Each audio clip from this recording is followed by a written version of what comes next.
Greetings on my subscribers, as well my newest subscribers. Thank God for coming. Now for today on the menu, I'm going to prepare a lovely dish, and this should have been oven roast chicken along with gungo, peas and rice and shredded cabbage. Now guys, this is what you're watching, and you don't want to miss it, so stay tuned and I'll be right back.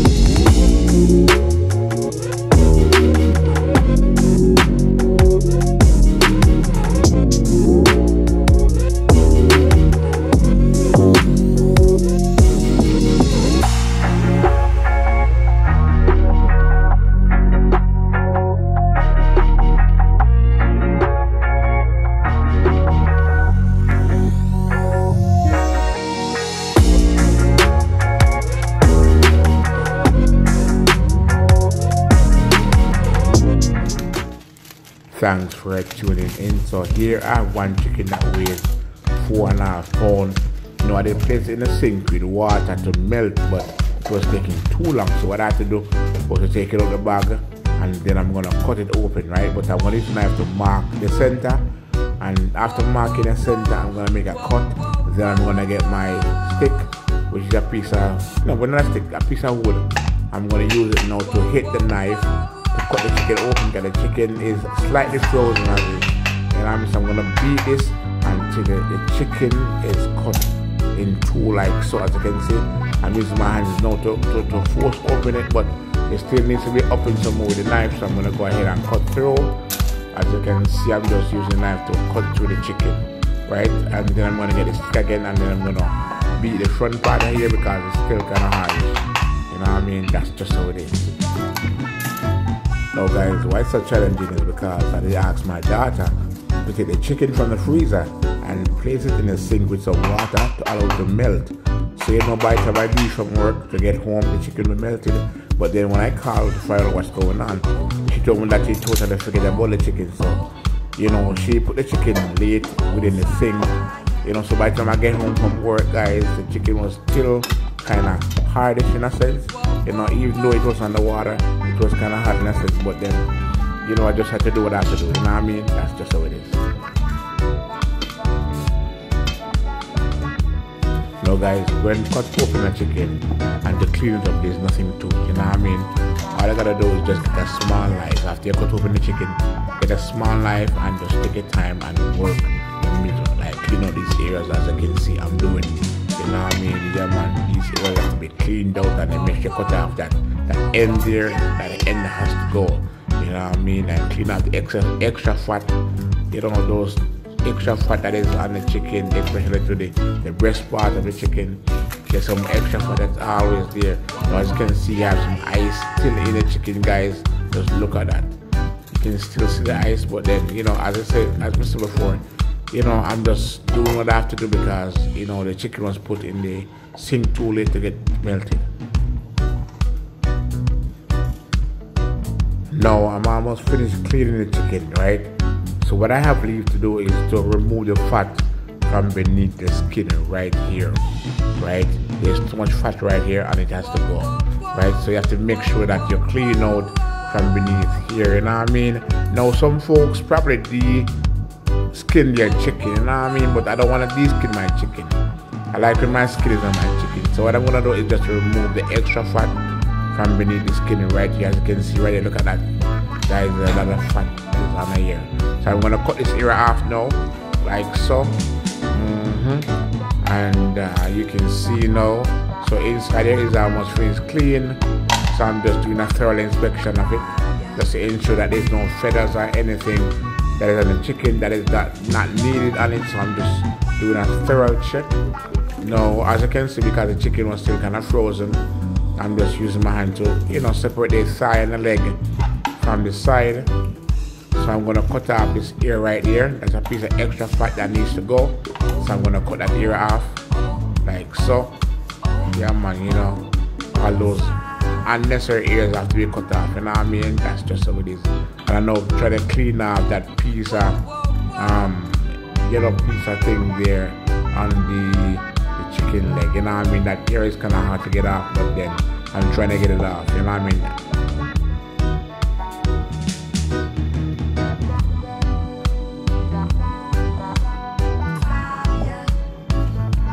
Well, I'm still trying to get rid of this yellow piece of skin from off the chicken leg. You know that area where the chicken feet attached to the leg, that yellow piece of skin comes up on the leg itself. So the thing is, I'm trying to take it off, right? Now the thing is that you see, those companies that raise the chicken, when they pluck them, they should ensure that that area comes off, because it's really challenging trying to pick it off. You know what I mean? But I have something in mind what I'm gonna do to get rid of it. Alright, so I'm gonna continue cleaning the chicken, as you can see here. But I'm gonna clean out the fat from beneath the skin. You know what I mean? So let's continue tuning and you'll see the finished results.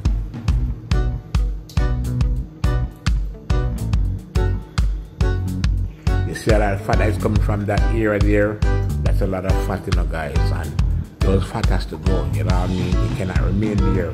Those fat has to come off.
Now the chicken was properly cleaned up and washed with lime juice and vinegar.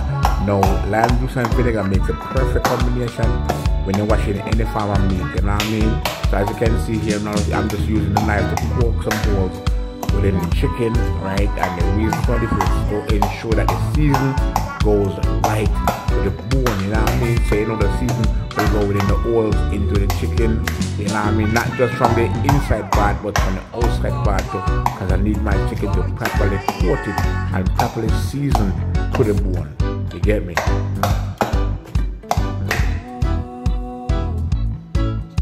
Now here I have my Maggi pepper season. I'm gonna pour it over the chicken.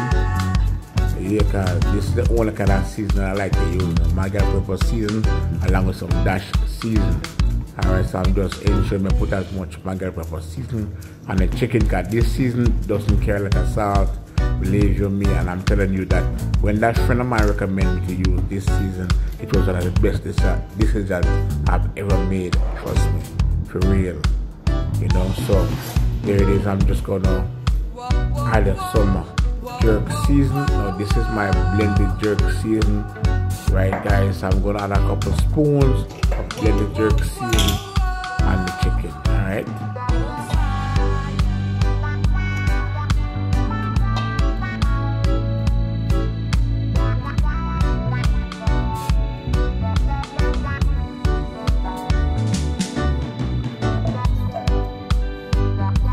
After adding the wet and dry seasonings, I'm gonna go in with my hands and massage the chicken and just ensure that the chicken is properly coated with the seasonings.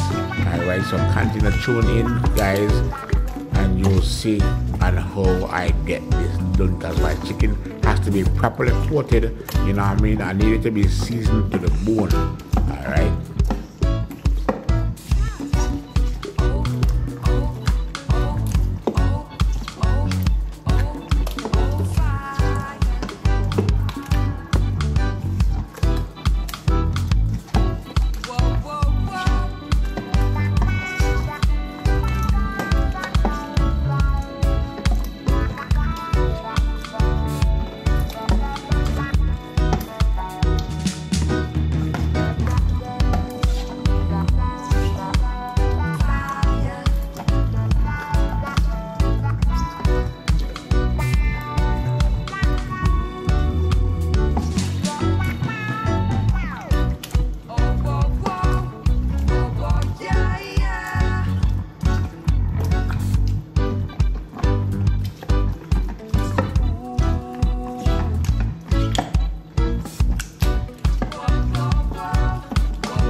Now I'm gonna check it to see if it has the right taste.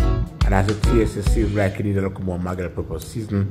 So what I'm gonna do, I'm just gonna add some more Maggi pepper season to it. You know, I like to check it, you know, guys. I want to make sure that the chicken or pork or whatever I'm gonna season has the right taste. So that's why, as you can see, now I'm adding some more Maggi pepper season to it because it tastes like could use some more. So I'm just gonna go ahead now and rub it up. I'm gonna rub it up some more, and after this, then I'll check it again, and I'll know for a fact that this will be okay. You know what I mean? So let's continue tuning, and you'll see the results.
Chicken is now properly seasoned, so what I'm gonna do is to cover it and then rest it on the fridge and allow it to marinate until. And it seems my chicken is now properly soaked. I did soak it for overnight, as you can see here in the bowl. So what I'm gonna do now is to take the chicken from within the bowl here and put it within the baking pan. I'm gonna grease the baking pan, and then I already put some oil in it, as you can see. That's some oil, and the reason why I pour the oil into it is because I don't want the chicken to be sticky. You know what I mean? So pour the oil in it and then grease it. I'm just gonna use my hands a bit over, you know, in the middle, or the side.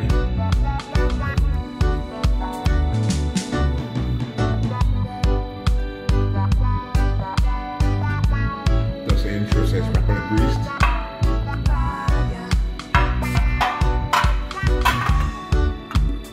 Alright, that's it. All the chickens are placed within the baking pan. So what I'm gonna do is to show, you know, all this goodness that I use to season the chicken. Yeah, I'm gonna add a blended season and a dry season. I'm just pouring it in the baking pan and the chicken. Alright. Create them whatever is in here and the chicken, like so.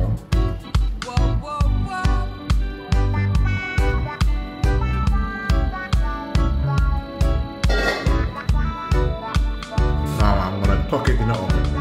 Now here's my small oven, and I'm gonna turn the gauge to 350. That's 350, and I'm going to allow it to get hot.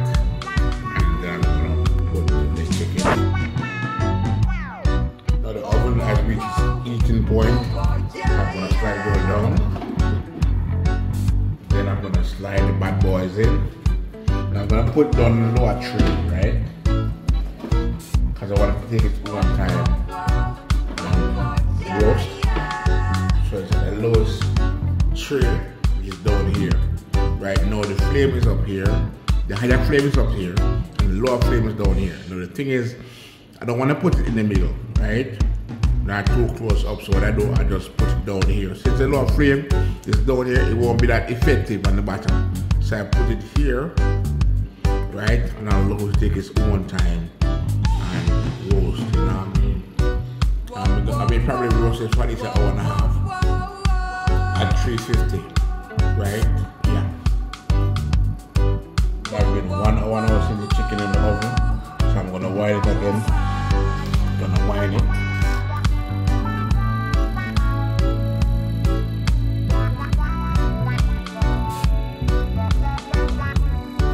So as you can see, I'm not ready to turn the chicken out yet. I'm just gonna give it approximately the next say 15-20 minutes, and then I'm gonna turn it. Alright, so I just take it out of the oven. So I'm gonna turn them on the next side and then tuck it back into the oven. Alright? Just stay tuned for that. Now both chickens are on the opposite side, as you can see. So what I'm gonna do is to tuck it back into the oven.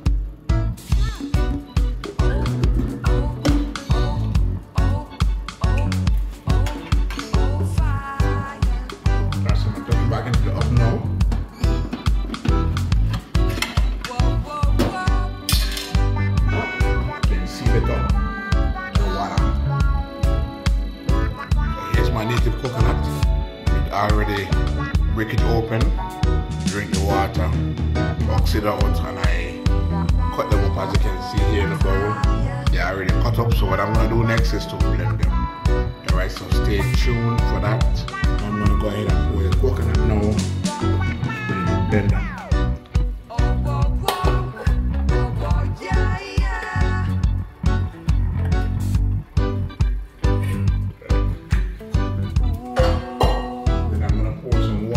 Kettle into the blender with the coconut, right? I'm using warm water to blend up my coconut.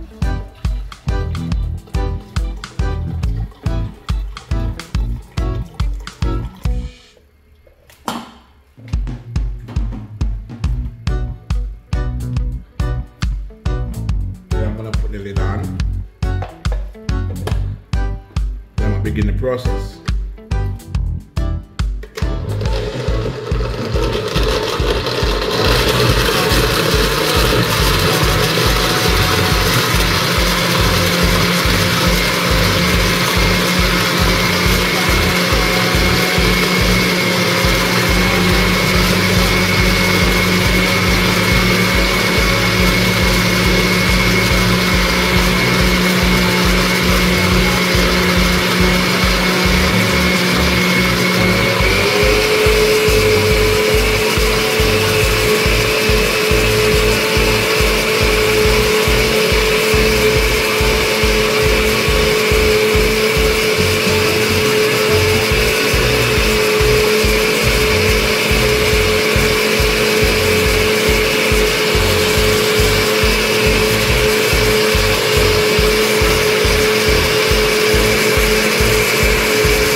That's it for the blended coconut. So I'm going to take the lid off.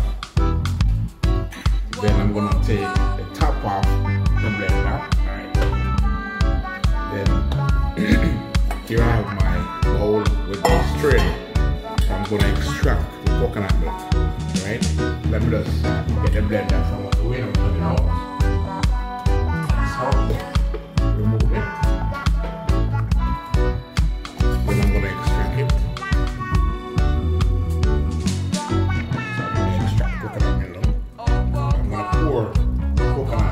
Milk within the strainer like so, right? And this is how I extract it. You know, when I'm cooking rice and peas, you know, right? Or if I'm baking, or if I'm making porridge, I like to use my coconut milk. I like to use the native, authentic native coconut milk. Alright, that's what I like to use. Now what I'm going to do, instead of using my hands to put in the strainer, I'm going to be using this big spoon here, right? And then I'm going to add some tension to it, like so. And let the juice just flow through the strainer, like so. Okay? I mean, my hands are clean, but you see, if I can avoid my hands from, you know, getting all messy, you know, I'm just using the big spoon, right? And detergent and the trash in this strainer and then get one use from it. Alright? Alright, so that's about it. So there it is, guys. My extract coconut milk. And this is what I'm going to use to add to my peas. And I'll continue to cook. And then I'm going to add my seasonings after. As soon as coconut milk is boiled down to my soup. Because I like it when it's boiled down where it's custardy. So continue tuning and I'll show you how it's done. Alright, so I'm going to pour some water in here. Right? Now when I put the water in here, right? This is just a method on how to get the peas ready. Right, so it's called sinking the peas. This is Gungo peas, right? So I'm gonna pour some water in. Not too much, but just a little bit. You know what I mean? Until I'm gonna pour the pot and allow it to cook some more. Right, and I need to get that ready.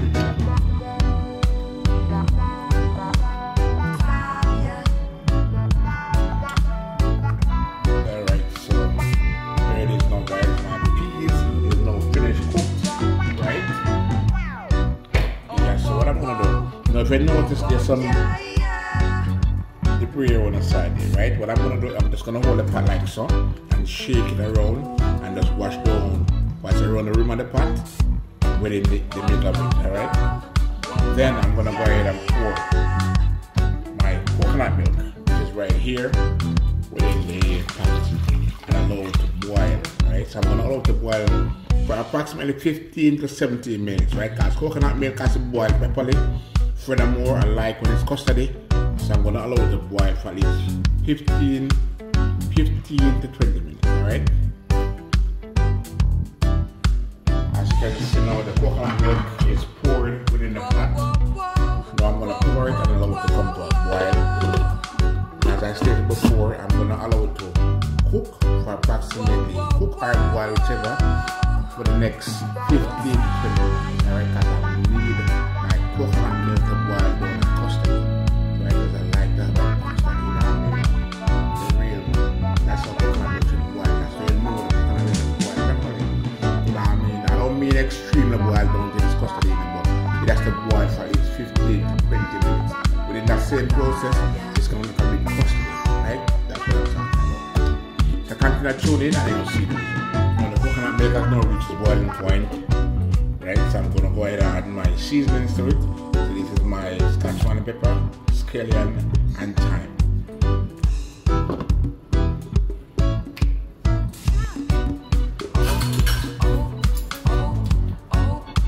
Then I'm going to add some salt, which should be 1 teaspoon of salt.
Then I'm gonna give it a stir.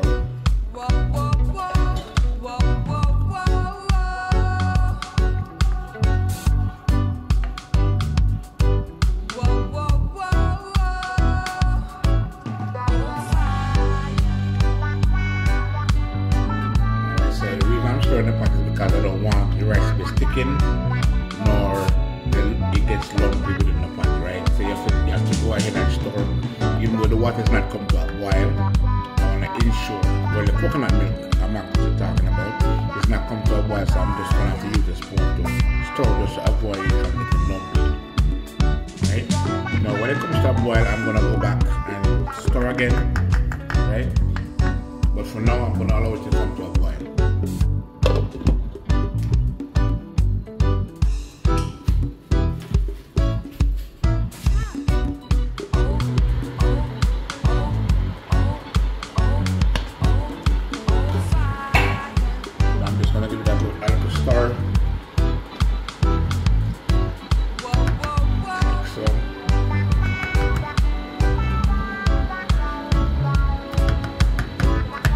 While the rice from sticking. Okay, so that's the second stir I'm giving. Then I'm going to cover it and let it continue to cook.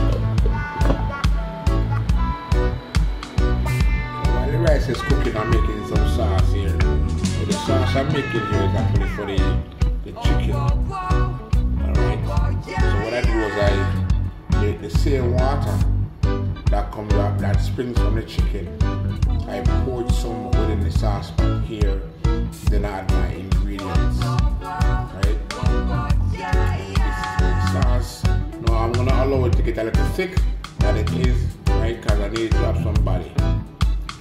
Yeah, my sauce needs to have body, you know, so I'm gonna give it some time to go and boil, you know, until we get the right, you know, level of how we need it. I'm gonna taste it.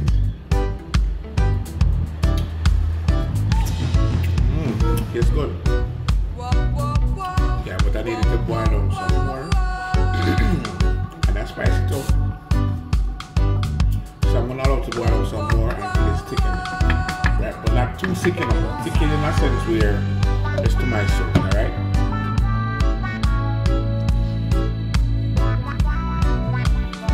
Alright, so the sauce is about finished.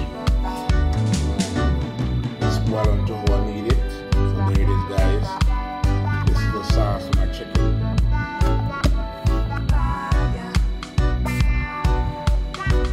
Here is my sauce. The sauce is not complete and it's to my soup, you know what I mean? As I said before, I like it. I have a little thickness to it. I don't like when my sauce is watery. Yeah, man, so see there. Check it out, guys. Nice sauce right there. Yeah, man, for real.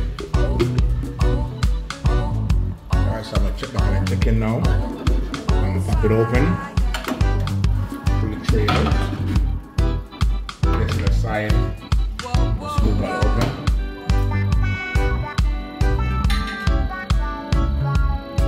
So as you can see, this is the other side. So what I'm going to do, I'm going to turn it over. Okay, it's kind of tricky. So let me just take this one here and turn it over first.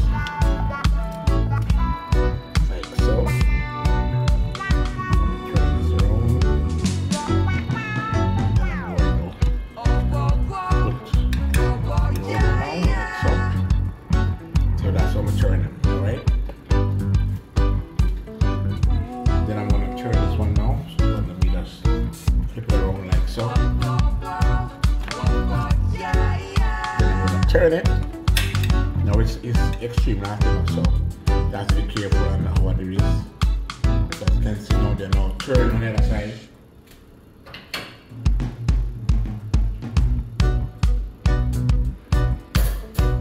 They now turn on the other side. So I'm going to slide it back in the oven.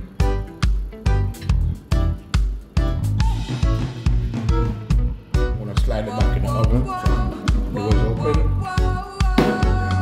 Chicken.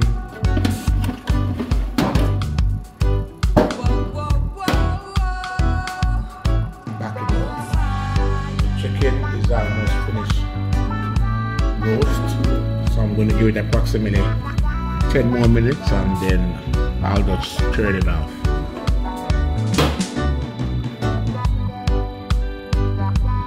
Alright guys, check this out. Here's my roast chicken. Proper roast. Ready to eat. I'm telling you guys, it smells so delicious.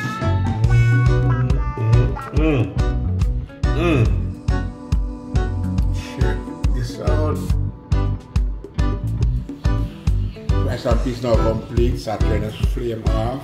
So as you can see guys, look at my rice and peas properly cooked, alright, nice and shelly.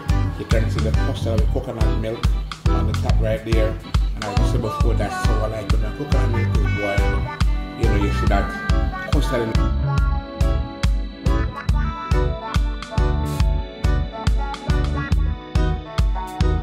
Guys, it has reached the end of my video, so please remember to thumbs up the video, leave a valuable comment, share me out, subscribe to my channel, and hit that post notification bell and allow it to be on all. That way you'll be the first person to be notified whenever I drop a new video. Thank you for watching.